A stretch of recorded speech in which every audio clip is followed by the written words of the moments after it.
tablet. Download now by searching Bakersfield Californian in the Apple, Google, and Amazon app stores.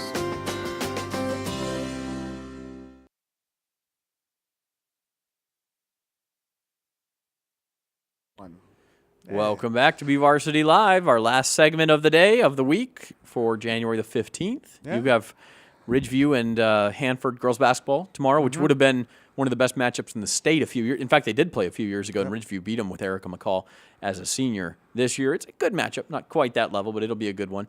I've got CSUB men's basketball tonight against I'll be New Mexico at East State. BHS basketball. Oh, that's right. You got a boys tonight. game tonight.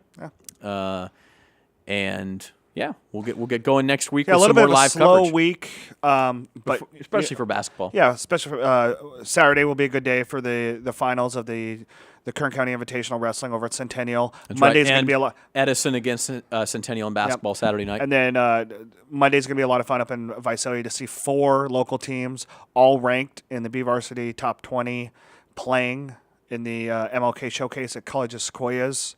9 of the 12 teams in the tournament are ranked, so that's going to be a heck of a great one, especially ending with Emmanuel and Edison, a 2-4 matchup in the final game at 7:30. And then we start league. Well, because it's a slow week, we thought, and it's still January, this was Trevor's idea, and he's feeling nostalgic, as I said, because it's 6-month anniversary here at the Californians coming up, brings a tear to my eye.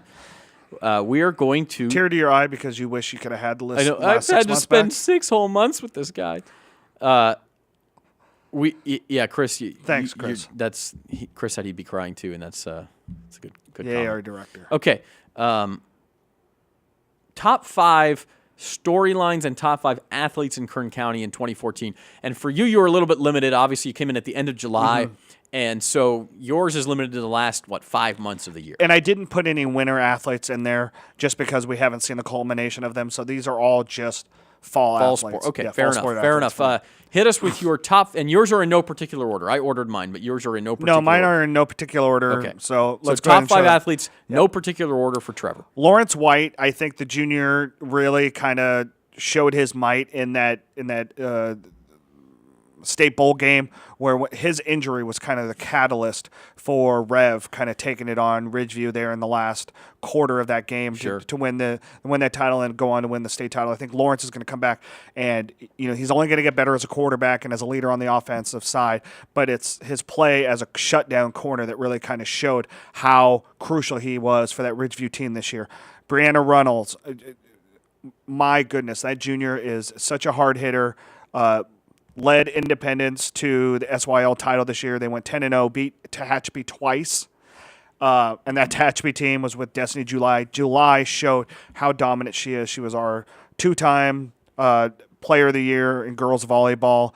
She hit 53 miles an hour in the all-star game on the radar gun, which we all think was a little bit quicker. Lexi Keene, obviously, now only a sophomore, 2-time BVarsity player of the year. Fantastic young girl with a great pedigree within her family. I like getting her on there. She had a great fall season. And then Braylon Scott, this guy has shown that he went from a basketball phenom to a football, D1 football recruit, and whatever he decides to do, he's going to be able to excel well, and he's a great young man. Only 2 seniors on the list. That's pretty good. Yeah. So more coming back. Okay, my top 5 athletes, and I did try to order them, but again, this is off the top of my head, and again, this is for all of 2014, so we're going all the way back to last January. At number 5, I took Bryce Martin, the BHS wrestler, who's now at Indiana. He reached the state finals before losing to Zahid Valencia. Actually gave Zahid he gave him a workout for a period and a half, which is more than most people can say before Zahid started to pull away. I have Braylon Scott at number 4. Again, that, like you said, Trevor, that 2-sport ability of his is really special. I mean, the fact that he could be a D1 basketball or football player. Run track, Braylon. Give us a high jump or something, man. Yeah. That'd be incredible. A couple of female athletes. CJ West at number 3. The thing about people don't know about CJ who didn't see her play her freshman year, she was a tremendous volleyball player as well and didn't get to. I have Morgan Hill at number 2. Now Morgan, to me, the most impressive thing is, yes, she's an elite hurdler in the state of California. How many hurdlers do you see who are also top cross-country runners in their area? I mean, to me, that is phenomenal. It's always amazed me.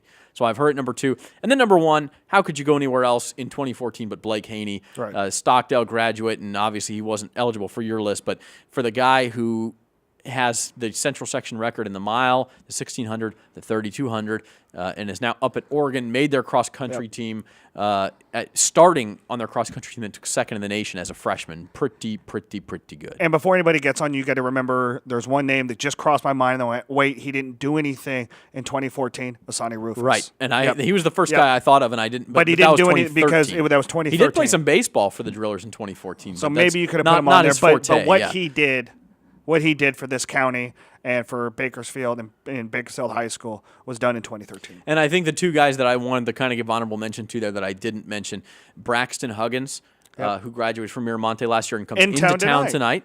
And the other one was Sheldon Croney, who I think either one of us could have had on there. Sheldon was right there for me, too. And he deserves some mention as well. Very much so. And there's other ones that we could have put on there for sure, but I kind of focused on the ones who competed well at the state level.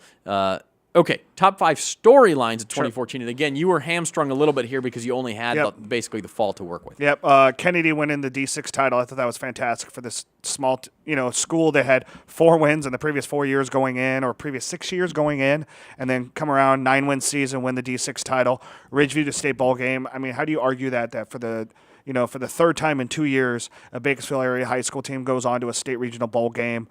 Volleyball all-star game, I thought what Stan Green did there was awesome. Having the hitting contest is going to lead into a slam dunk contest for the boys and a three-point shooting contest for boys and girls basketball.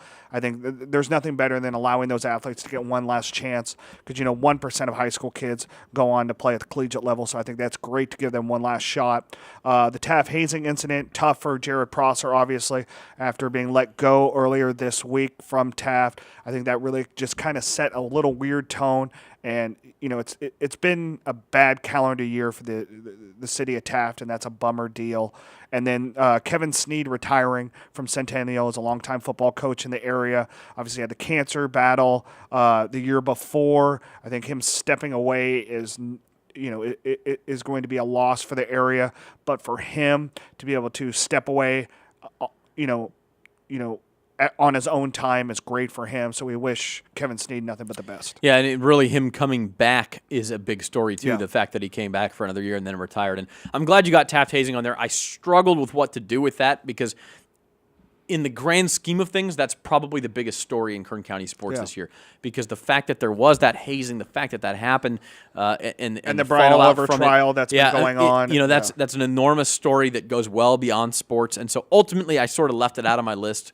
So I wasn't, if it blows away everything else if you're talking about outside of sports. Right. But if you're talking about in sports, here are my top 5 stories of 2014. Number 5, Centennial softball. Injuries early in the year, didn't have some girls because they played basketball, da-da-da-da. By the time they were at the end of the year, number 5 seed, they rolled over everybody in the Central Section. Clovis was ranked in the top 10 in the state. They beat them 2-0 in the semis. Absolutely rolled over Buchanan in the section championship. And by the way, Centennial got a lot of girls coming back to that softball team. They're going to be dynamite. So that's my number 5 story. Number 4, I went with the Garces coaching saga. I mean, this time last year, Jim Maples was still the coach. I think it was right around this time last year that he was fired, and then he sued. He has the lawsuit with the Kern High School District and the Central Section still pending all year, and then they took their time. They hired Tim Anton Giovanni late in the process. You had all those transfers, injuries, a miserable season, and he steps down at the end of the year, and then they get A.J. Gass before the end of the year. All that happened in 1 year. That's an incredible story for a program that had been to 3 straight section finals and was knocking on the door, frankly, of going to state bowl games before this year happened. And now it's like, can they regroup under A.J. Gass and get back to the point that they were just a couple of years ago under Jim Maples? Number 3, I kind of cheated here. I combined some stories, but I went with near misses, guys teams and players who came real close to glory. Bryce Martin, we mentioned, was in the state championship match at 170 pounds right here in Bakersfield at Rabobank Arena. Garces girls hoops 1 point away from beating Culver City and getting into the SoCal semifinals where they really could have made some noise, but they got an even better team this year. Of course, they're up in Division I now. That was in D2. And Ridgeview football, we all knew in the third quarter had a lead on Rev in that game. Rev went on to win the state championship. Had Lawrence White not got hurt, that's a different ball game. Maybe Ridgeview wins a state title for Kern County.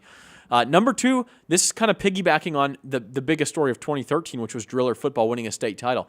it was shocking to a lot of people to see Liberty not only beat BHS twice, but comprehensively beat them the second time. I mean, really just thump the Drillers. That was an eye-opener for a lot of people in Kern County, and so I've got that up there. And my number one story, again, going back to Blake Haney, not just his final run, finishing third in that 3,200, which was a little bit of a surprise, but he defended his state title in the 1,600. Then he goes to the Prefontaine Classic, where he's the only high school guy competing in the mile. He goes to the Dream Mile in New York, where he finishes third in the nation. He was second in the nation in cross country last December. I mean, just a fantastic career, and I'll give Blake Haney of Stockdale one more nod. That's what we've got for you today on BVarsity Live. Next week, we'll be back with CJ West. Hopefully, Todd Dennison of Garces Hoops might get Oliver Brown in here to talk some boys basketball. Ty Hammond from Ty West Hammond High of West might High is going to be in here. And coming up, boys and girls, in a few weeks, signing day. We got to start our signing day recruiting coverage. And that is Football something I'm signing day. actually going to lead in with stories 7 days prior. I'm hoping to kind of showcase each one as they get to signing. Yeah, a few I like of them it. that we like. Braylon Scott deciding, Sheldon Croney where he's going to decide to go, Matt Smith. and then Matt Smith, and then Savannah Smith from Centennial volleyball player is a great story on why she chose the college that she chose. Yeah. Okay. So we love that. Super Bowl Sunday is February the 1st, and then that's coming up the Wednesday, February the 4th is National Signing Day. So Cowboys still in the playoffs? Ask the referees on that one. We'll have to go to the video. For our producer, Chris McCullough, Trevor Horn. Who's your football team, by the way? 49ers? How are they doing? We just got a I still can't remember the guy's name. I Who's your don't coach know. now? He was our D-line coach. That's strange. Maybe it'll work out. Raiders have a new coach. Derek Carr's got a new coach in Jack Del Rio. For I our know producer, his Chris name. McCullough, Trevor Horn, I'm Zach Ewing. We'll see you next week, everybody. Thanks for watching BVarsity Live. Bye-bye.